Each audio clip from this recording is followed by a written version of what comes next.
Hey, you guys, it's your favorite little keto goofball slash guru, Keto Diamond. And today, guys and dolls, is the end of week 130 of my ketogenic journey, day 912.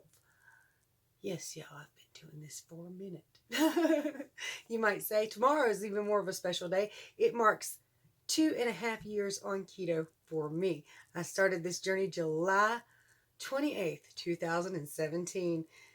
And I have never been more thrilled in my life with the decision that I've made.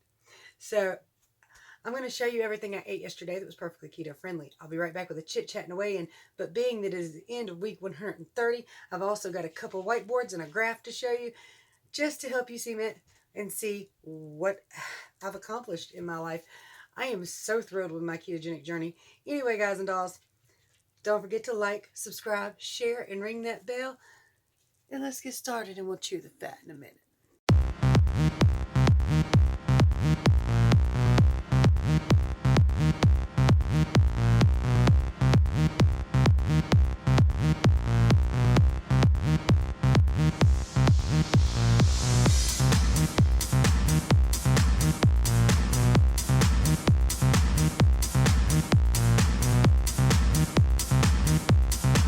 French vanilla coffee with monk fruit sweetener and unsweetened vanilla almond milk.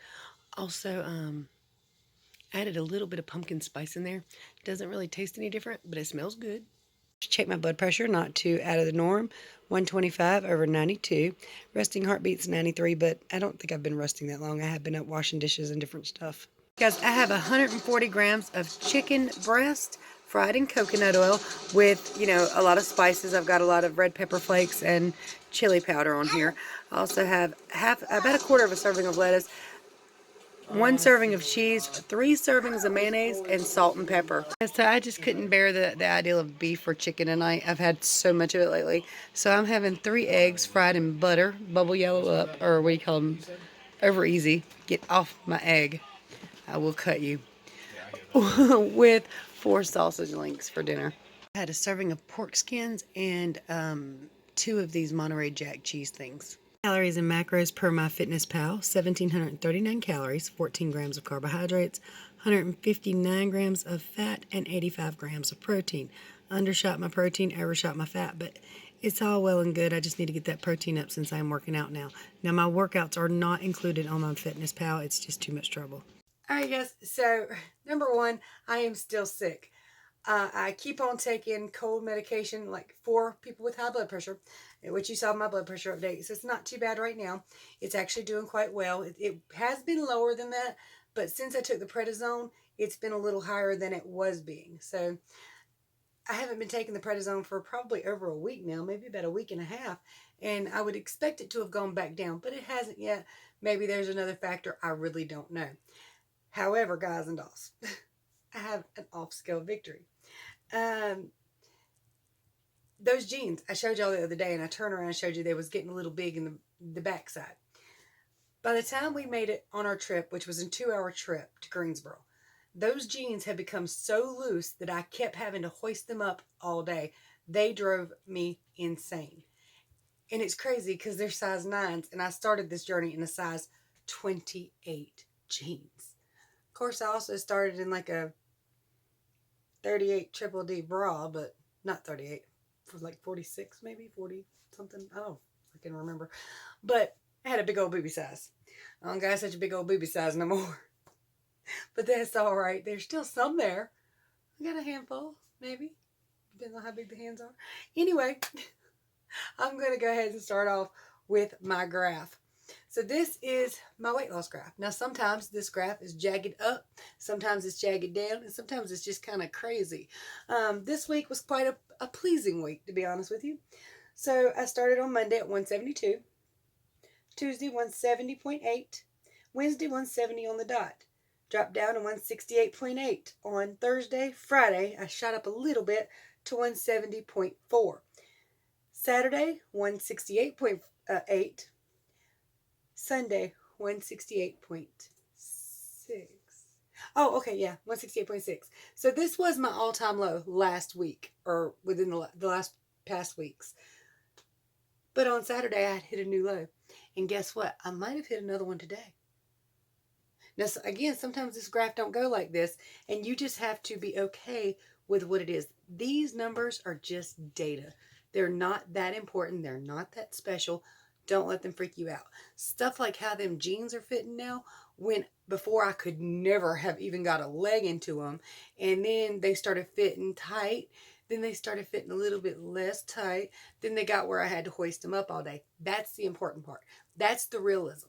These are data points. This just lets you know how you're doing with your eating. If it goes up a little bit, you might want to pay attention to some of the foods you're eating, or of course it could be like PMS or something coming on.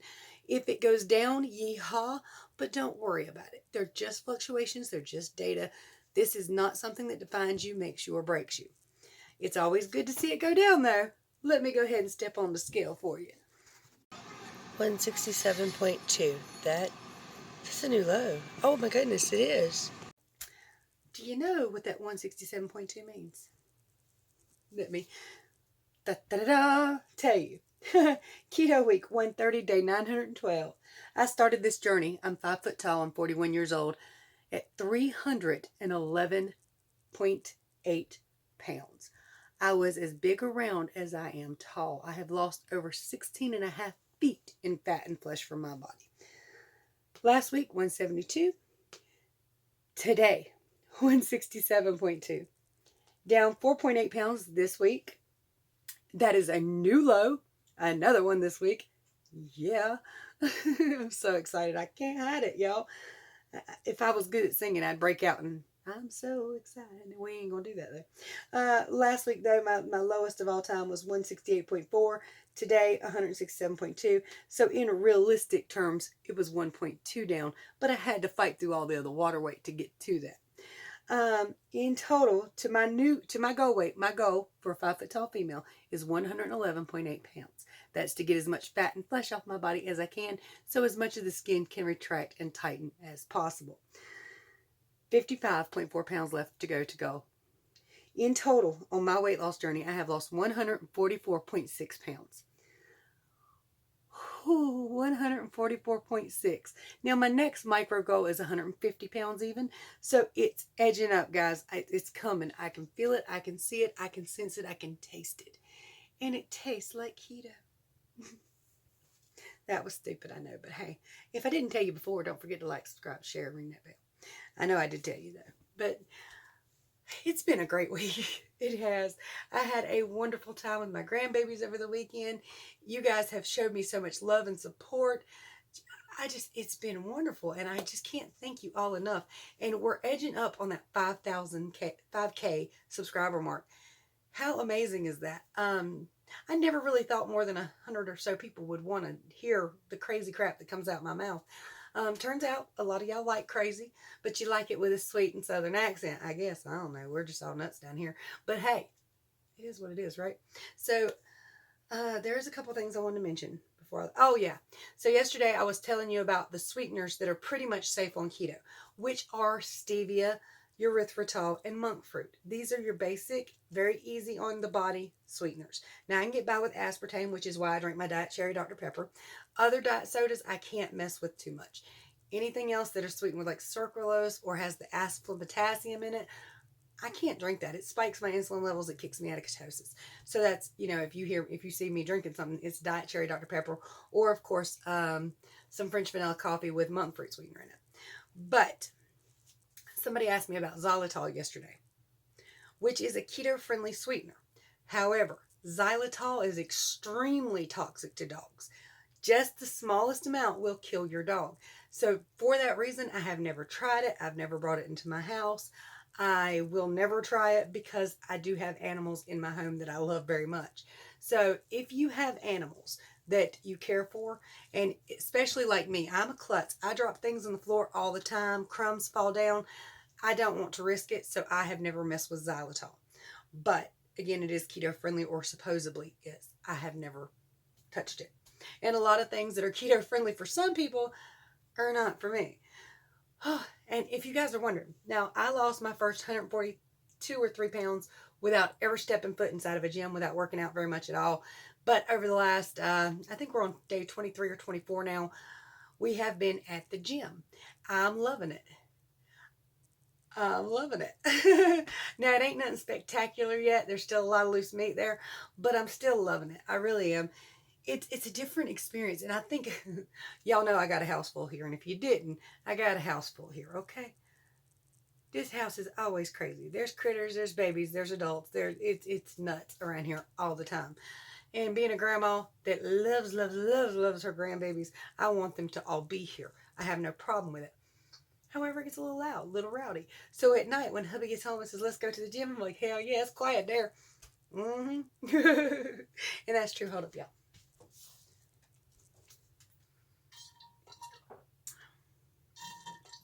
Sorry, guys. I am sick. I'm trying to keep a coughing fit from coming on while I'm talking. I have been coughing all night long for days. And my husband said I even snored last night. That's the problem I used to have before I started keto. I snored so bad. He could not stand to sleep around me.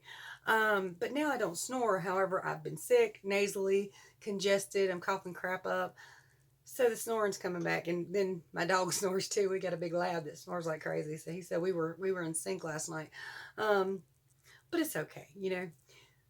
Oh, and if you want to see more of my workout journey over on Mr. KD's Keto and Fitness, his link is below.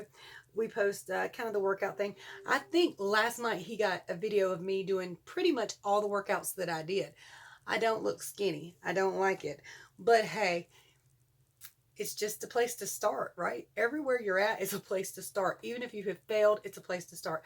You know what? Let's talk about failure for a minute. Because a lot of people are really terrified of failure.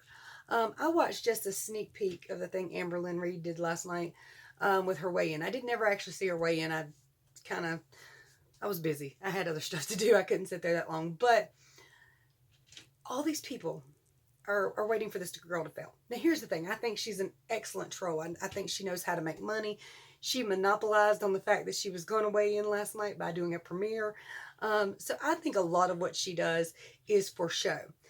The thing is, the young woman is trapped in a cycle. And we've talked about this cycle. I think I've talked with you guys about this cycle. My daughter is in the same cycle. Jen over at Life by Jen, she's in the same kind of cycle thing. And this is where they want to do better. They want to really bad. And they'll get started doing better. They'll get started on this journey and some little something will happen. And it'll derail them and they'll just go right back to the starting point. They'll get frustrated about something or they'll think they've been kicked, so why not and just go ahead and have whatever they want. But this cycle is real for so many people. We should not be mean and judgmental. Yeah, I know. It's like with the Amber Lynn Reed thing. Like I said, she's making money. She's making a fortune and she don't care. But a lot of people, even though they're in this cycle, it doesn't mean they don't care. It doesn't mean they don't care about their health. It doesn't mean they don't care about their life. It doesn't mean that they're going to fail forever. It doesn't mean any of that stuff. We, if we could always show love and support to folks that need it. Like with Jen, I love her. I think she's fun. She's great. I do not think she's harping over money. I don't think that's what her journey is about at all. I think her journey is truly about wanting to get better, but struggling. Some people just struggle more than others. And I can't promise you anything. If I was my daughter's age again and I found keto, well, in my 41-year-old mental state, I'm like, I wish I had found this 20 years ago. My life would have been vastly different, but would it? Would it at 20? Would I have stuck with it when I was young? Would I have said, okay, this is something I need. Let me do this now. Or would I say, nah, I'm healthy enough. I'm good. I'm fine. And waited till later. Because I did have other opportunities to start diets. I just never started them. I did have other opportunities to work out. I just never did it. So I still had those chances. I didn't take them like these folks are taking. They're actually taking these chances. Even if they are getting set back by them, they're still taking the chances. So let's be supportive, show some love. And I'm going to post Jen's link below again because I am trying to help her so much because I think she's a sweetheart and I would love to see her get healthy and save her own life. I would love to see her skipping up and down her hallway one day. Just skipping along. Woohoo, look what I've done. I can't wait for that day. So it's not the amount of times you fail, guys. It's that one time you get up and you don't. You might fail. And this little Amber Lynn Reed chick, whatever. I like her name, Amber Lynn. It sounds like Ambo Lynn from, the King. Anyway, I like her name. She might fail for the next 5 or 6 years. I hope she's got that much life in her because she is quite heavy, but she might fail for the next 5 or 6 years. She might get set back 15,000 different times. But that one time that girl gets up and actually does it, a lot of people going to be eating crow. All it takes is that one time to really mean it, to really get serious, and to really do it. Always make your next meal keto, folks. Always. If you messed up all last week, and you had every donut in the world, today's a brand new day. Tomorrow's a brand new day. Make your next meal keto and keep pushing. I promise you. I'm going to step back and show you my body. I meant to do that a long time ago, but I'm so sorry. Did I do it already? No, I didn't do it already. So I'm wearing a really snug shirt just so you can see my outline really well. There's nothing perfect about this body. You see I've still got quite a bit of belly, but it used to go out to here, so this is great. My backside keeps on shrinking. All my pants keep falling off right in here, which is good, but I'd rather this shrink first, but hey. My legs are getting nice and muscular, kind of defined looking. My arms in some ways, but not in all. But all in all, I'm very happy with myself. My health has improved 1,000,000 times over. I'm feeling great. I'm working on it, y'all. I'm hoping I got my daddy's genes, because that man started going to the gym and just woof, big dude. I might not have them though. I might have my mama's genes, and my ass just gonna be round all my life. That's all right. I like my ass being round. I like these being round too, but they ain't doing that so much anymore. Anyway, guys and dolls, this has been my week 30 keto update. This has been my day 912 weigh-in. This has been a wonderful journey in which I have not been perfect, but I've tried, and I always make my next meal keto, so you do it too. Much love to you, y'all. See you tomorrow.